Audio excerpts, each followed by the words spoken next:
بسم الله الرحمن الرحيم الحمد لله رب العالمين والصلاة والسلام على رسول الله صلى الله عليه وسلم السلام عليكم ورحمة الله وبركاته እነኚህ 14 የህልም አይነቶች ዑለማዎች የሪዝቅ ምልክቶች ናቸው ብለው ያስቀመጡት ህልሞች አሉ።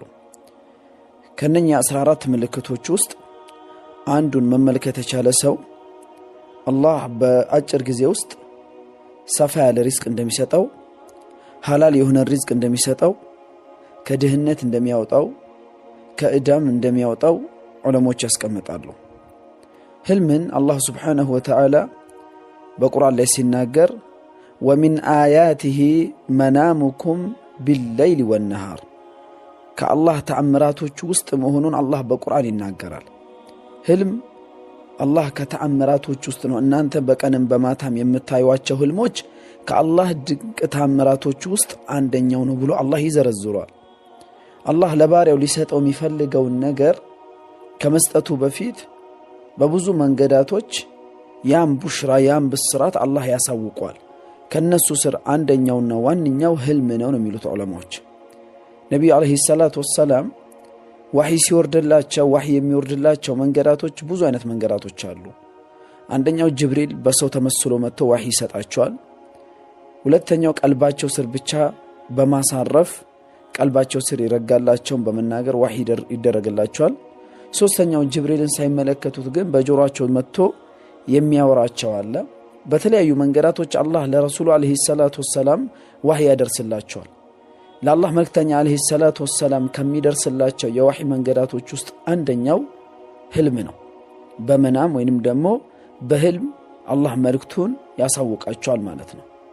ነዚህም ነው ነብዩ ሰለላሁ ዐለይሂ ወሰለም ጥሩን ህልም ስታዩ ለምትወዱትና ለምታምኑት ሰው ነገሩ ያሉት፣ መጥፎ ህልም ደግሞ ከሸይጣን ነውና በአላህ ተጠበቁ ብሎ የነገሩ ማለት ነው። አንድ ሰው የሪዝቅ ምልክት ሊሆንለት ከሚችሏቸው ህልሞች ውስጥ አንደኛውና የመጀመሪያው በህልሙ ምግብ ሲበላ መመልከት ነው። አንድ ሰው በህልሙ ምግብ ሲበላ ከተመለከተ አላህ ለዛ ሰው ሪዝቅ ሊሰጠው ያበጃጀለት እንደሆነ ጠቃሚና አመላካሽ ነው። ላኪን ይሄ ምግብ ደግሞ በሁለት ያስቀምጡታል ዑለማዎች። የሪዝቅ ምግብ ተብሎ የሚጠቀሰው ጣፋጭና ቀለል ያለ የምግብ አይነቶች ሲሆን ነው። ላኪን የሚፋጅ የሚያቃጥል ምግብ እየበላ በህልሙ የሚያይ ከሆነ ይህ ሰው ሐራም ላይ ነው ያለው ወይንም የሐራም መንገድን እያሯሯጠ ነው። ከዛ ነገር ራሱን መጠበቅ አለበት። የሚያቃጥል እጅግ በጣም የሚያቃጥል የሚፋጅ ትኩስ ምግብ ከበላ ማለት ነው። ቀዝቀዝ ያለና ቀለል ያለ ምግብ ሲበላ ከተመለከተ ደግሞ አላህ ሀብትን ሊሰጠው እንደሆነ ማሳያ ነው።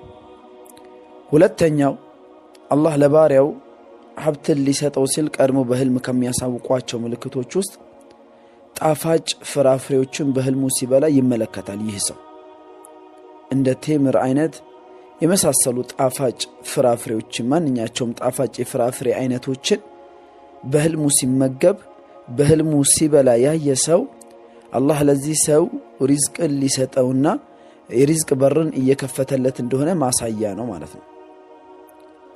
ሶስተኛው አንድ ሰው በህልሙ ሙዝ ሲመገብ ወይንም ደግሞ ሙዝ ሲበላ ካየ ሙዙን ራሱ ገዝቶ ሊሆን ይችላል፣ ወይ በሐዲያ በስጦታ መልክ ተሰጥቶት ሊሆን ይችላል፣ ወይም ደግሞ ሲበላ ብቻ በህልሙ ሊመለከት ይችላል።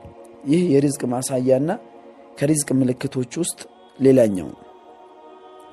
አራተኛው ታማኝ የሆነን ባለስልጣን ሰውየው በኡኑ ዓለም ታማኝ፣ ሰዎች ዘንዳ ተወዳጅ፣ አላህ ባገራለት ያክል ፍትሃዊና የሰዎችን ሐቅ የማይበላ ከግቦና ከመሳሰሉ ነገራቶች ራሱን ያራቀ በዚህ ማንነቱ በዚህ ጸባዩ የሚታወቅን ግለሰብን ባለስልጣን ሆኖ በህልም መመልከት የሪዝቅ ማሳያ ምልክት ነው ማለት ነው።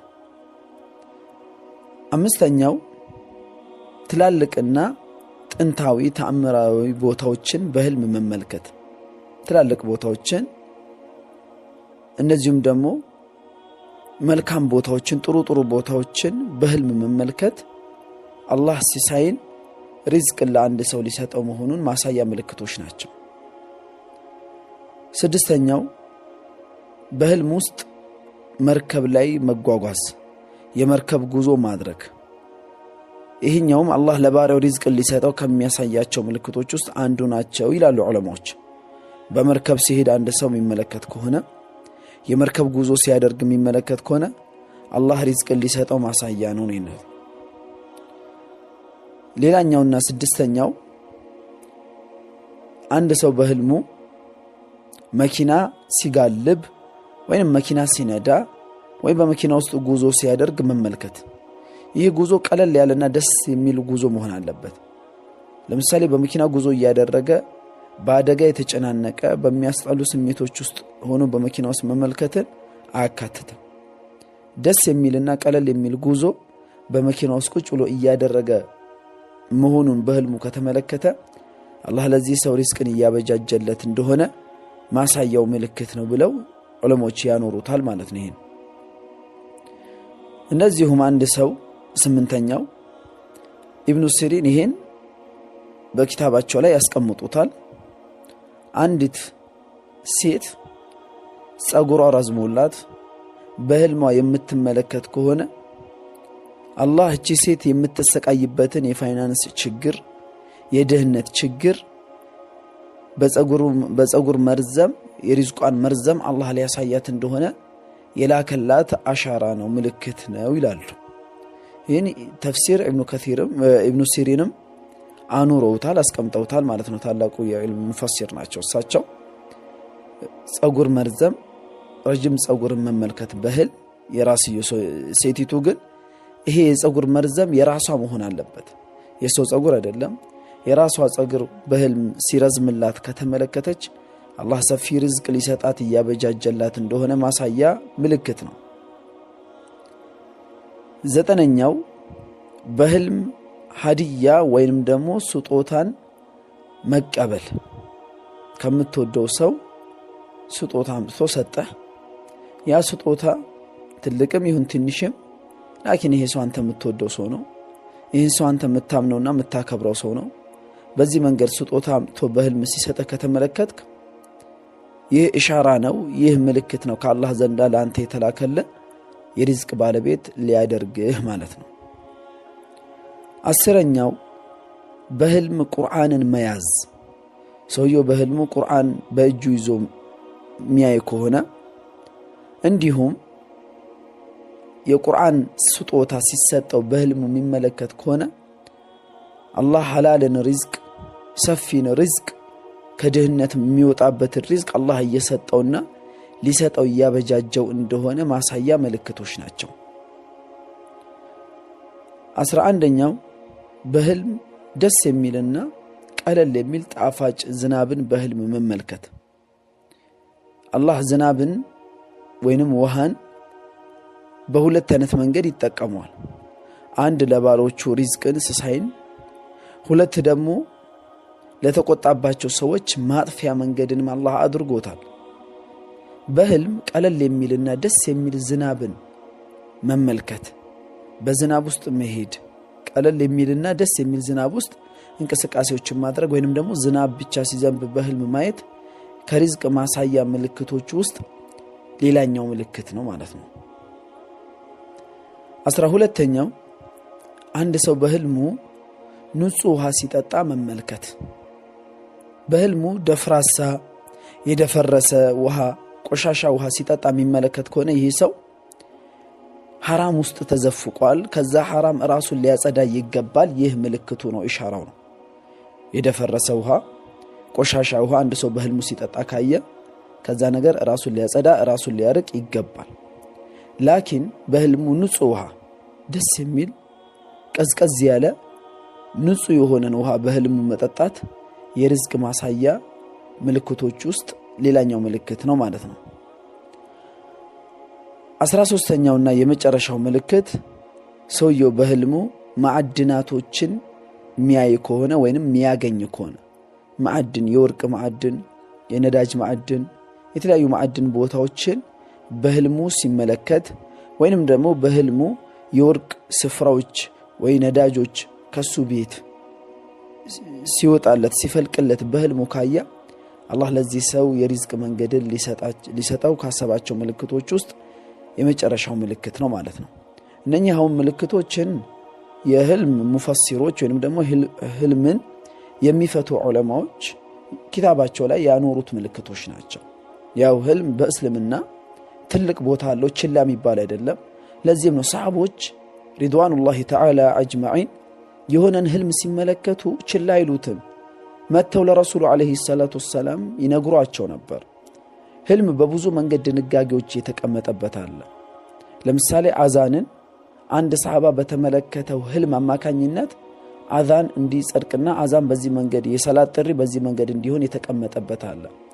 እንደዚሁም ደግሞ ሰሃቦች ማላቸው ላይ ማሻአላህ ወሻአ ሙሐመድ ማሻአላህ ወሻአ ሙሐመድ የሚል ማላ ሲሙሉ አንድ ሰሃቢይ በህልሙ ተመልክቶ ወደ ይሁዳዎች ዘንድ ሄደና እናንተ ይሁዳዎች ሆይ አላቸው፣ እናንተ እኮ ጥሩ ሰዎች ነበራችሁ፣ ይሄን ንግግር ባትሉ ኖሮ ዑዘይር የአላህ ልጅ ነው የሚለውን ቃል ባትጠቀሙ ኖሮ ምርጥ ሰዎች ናችሁ ብሎ በህልሙ ለይሁዳዎች ሲነግራቸው፣ ይሁዳዎችም ደግሞ መልሰው ምን አሉ?